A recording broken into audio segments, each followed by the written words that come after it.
Upper cross syndrome is that common that we can find in any person.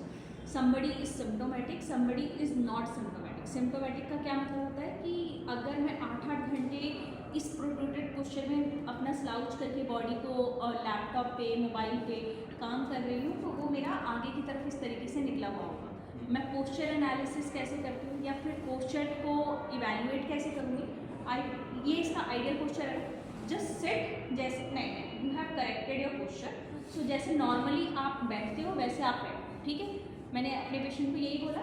अब देखो पीछे आओ अच्छी तरह। See the shoulder first, I will be examining the shoulder. So I have kept my both the hands like this and I am seeing कि कौन सा मेरा डाउन जा रहा है, कौन सा मेरा अपवर्ड जा रहा है। प्रोबेबली मेरा अगर राइट हैंड साइड डोमिनेंट है, इस बच्ची का अगर डोमिनेंट है तो वो नीचे जाएगा स्लाइटली। मैं उसको एक्सेप्ट करती हूँ क्योंकि ऑन एन एवरेज पेशेंट का हल्का सा इस तरीके से टिल्ट आता ही है, ठीक है। लेकिन ये ऐसे या ऐसे या ऐसे नहीं होना चाहिए, that is not normal, that is not abnormal, ठीक है। तो अब ये जब हम देखेंगे, मेरा ये हाथ देखो मैंने ऐसे रखा है तो इसका मतलब क्या है, ये चीज़ आगे की तरफ जा रही है, ये प्रोट्रैक्टेड शोल्डर है। आइडियली अब देखो ये एबनॉर्मल हुआ, आइडियली इसको ऐसे होना चाहिए था। बेटा हल्का सा रिट्रैक्ट कर अपने ये।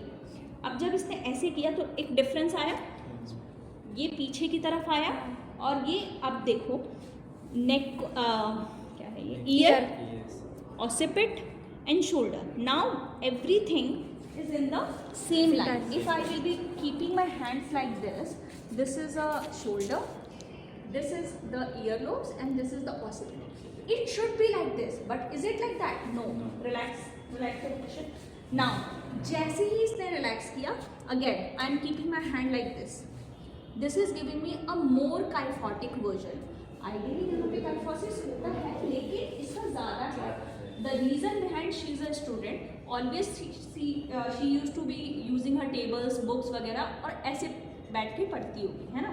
तो ये एक काइफोटिक हो गया हम की तरह। अगर ये पोस्चर को इसी तरीके से साल दर साल ऐसे ही रहेगी तो ये क्या हो जाएगा, हम की तरह उभरना शुरू कर देगा। ये यहाँ हो गया, इसको मैंने ऐसे इवैल्यूएट कर लिया कि ये प्रोटेक्टेड इन नेचर है, ठीक है। इसको मैंने देख लिया कि ये ऊपर नीचे तो नहीं है, अगर हल्का सा है तो मैंने डोमिनेंट चेक किया, पूछा कि तुम कौन सा हाथ डोमिनेंटली यूज़ करती हो।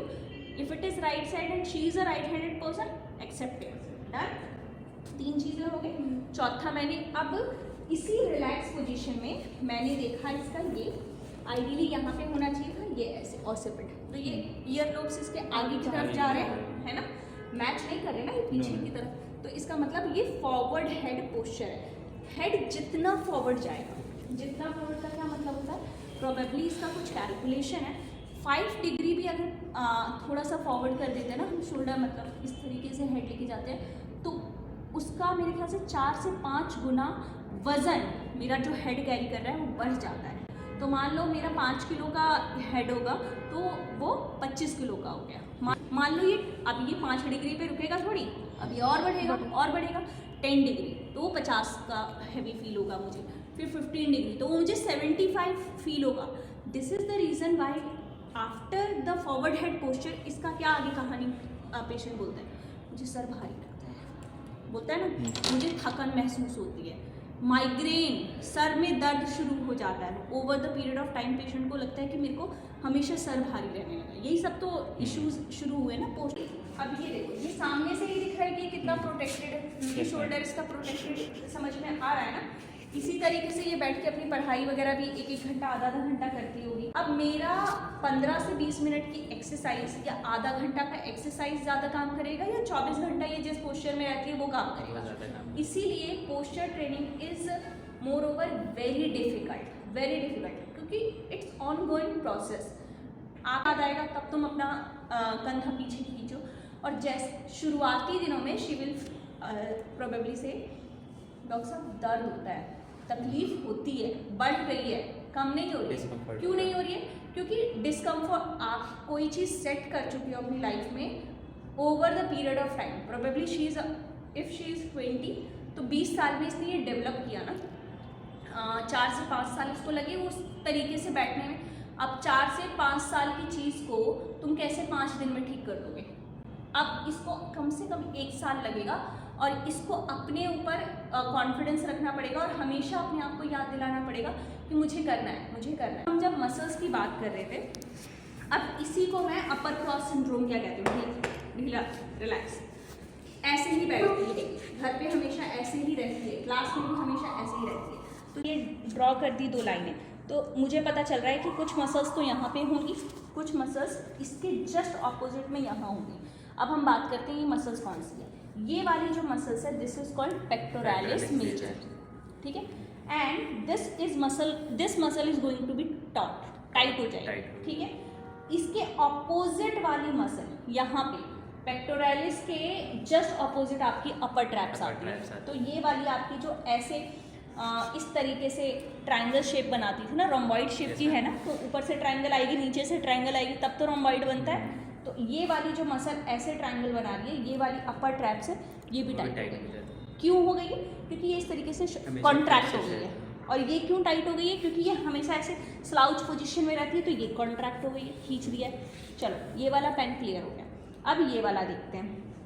यहाँ पे आपकी ये वाली जो सारी ऐसे जो रिब्स पे लगी हुई है, सेरेटस एंटीरियर है और लोअर ट्रैप्स है। लोअर ट्रैप्स ये वाला ट्रायंगल बना रही है, नीचे वाला ट्रायंगल। तो ये वाली जो मसल्स कहलाती हैं, लोअर ट्रैप्स हो गए और सेरेटस, ये हो गई है इलोंगेटेड, खिंच गई ऐसे, क्योंकि ये ऐसे स्लाउच हुई है ना, तो ये ऐसे खिंच गई है। हाँ, तो ये क्या हो गई? अब इसके ऑपोजिट में ये वाली मसल, ये वाली, ये कहलाती है डी फ्लेक्सस। अब इसमें जितने भी फ्लेक्सस मसल्स हैं आपकी, वो सारी की सारी कमज़ोर हो जाएंगी। और क्यों हो जाएंगे? और कमज़ोर हुई है इसी वजह से तो ये आगे की तरफ ऐसे चली गई है ना, वरना अगर वो टाइट रहती, अपना एक्शन प्रॉपर करती, तब ये अपना काम ऐसे कर रही होती।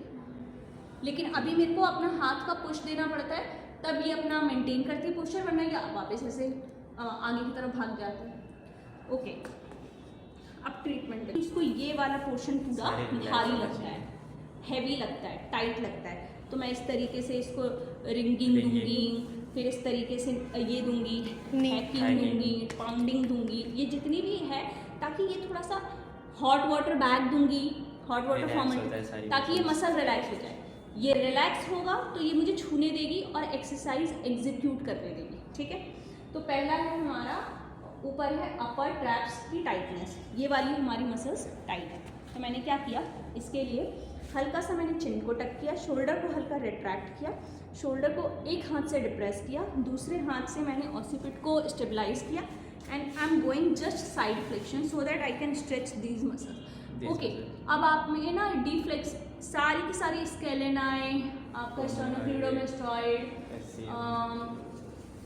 ट्रैप्स, ये सारी की सारी आपकी मसल आ जाएगी जिसको आपको स्ट्रेच करना है। तो ये हो गई इस तरीके से, ये दूसरा स्ट्रेचिंग हो गया, तीसरा इस तरीके से ऐसे हो गया, चौथा ये करो, क्योंकि ये भी रेंजेस रेस्ट्रिक्ट हो गई होंगी, ये भी होंगी, ये। फिर ये जब तुम स्ट्रेचिंग करा लोगे, उसके बाद तुम ये भी कहोगे कि भाई तो एक्टिव रेंज ऑफ मोशन भी कर, वो भी ज़रूरी है। तो अपने आप ये ऐसे भी करे, ऐसे भी करे, ये भी करे, ये भी करे, पूरा क्लॉकवाइज, एंटी क्लॉकवाइज, पूरा रेंज ऑफ मोशन क्लियर करें, ठीक है। अपर ट्रैप्स को हमने ढीला कर दिया। Now we will be simultaneously, क्योंकि वो टाइट थी, अब मैं नीचे वाली मसल पे गई, तो ये वाली मसल को टाइट, तो मैंने कहा पीछे हाथ करिए आप अपना। यहाँ पे मैंने 4-5 एक्सरसाइजेस करा दी। नाउ आई एम, सामने देखो ऐसे, और पीछे एक तकिया रखा ताकि ये स्पाइन स्ट्रेट हो जाए, and I have kept my hand like this and stretch. 1 2 3 4 5 6 हो गई है ये वाली मसल। और इसके लिए अगर मेरा पेशेंट सिटिंग पोजीशन में है, तो मैंने बोला कि अपना पहले ये सीधा करो, पीछे करो, और अब अपना हाथ यहाँ पे रख के, क्यों रख पा रही हूँ, क्योंकि इसको एक गाइड मिले, अदरवाइज ये कर ही नहीं पाएगी। और चिन को टक करने की कोशिश करो, या फिर जितना आप इसको अपनी इससे लगा सकते हो, बॉडी से लगाओ, लेकिन आई ऊपर रखना है, ठीक है। तो बेसिकली आपको 1 2 ये मूवमेंट आनी चाहिए, ऐसा वाला 3 4। फर्स्टली मैंने ये सिखाया, ठीक है, करना 1 करो, 5 पर 2 3। अगर होल्ड नहीं करोगे तो वो आपको पावर जनरेट नहीं करेगा। So what you did, otherwise you can also use as a therapist, you can use your hand. अच्छा, हमेशा ना हाथ इस तरीके से साइड में नीचे गिराएगा, इस तरीके से, ताकि ये चीज़ पीछे की तरफ रिट्रैक्ट हो जाए। ठीक है, ऐसे 1 2 3 4 5 6 7 8 9 10। तो अब सिरेटस एंटीरियर को करने के लिए इस तरीके से हाथ अपना ऐसे लेंगे और पीछे की तरफ जाएंगे, एडक्ट कराएंगे। इसके अलावा और कौन सी एक्सरसाइज हमारी हो सकती है, क्योंकि ये सारी की सारी मसल्स हमारी वीक है पीछे की। वो तो एक नाम लिख दिया ना हमने, सिरेटस एंटीरियर। तो हम लोगों ने जो उल्टा लेट के किया था स्टेबलाइजिंग, शोल्डर स्टेबलाइजिंग एक्सरसाइज, जिसमें हम टी बनाते थे, याद आ रहा है? वाई बनाते थे, डब्लू बनाते थे, आई बनाते थे। वो सारी क्या है, उसमें पावर लगती थी ना, क्योंकि उसमें इंसान थक रहा था। चलो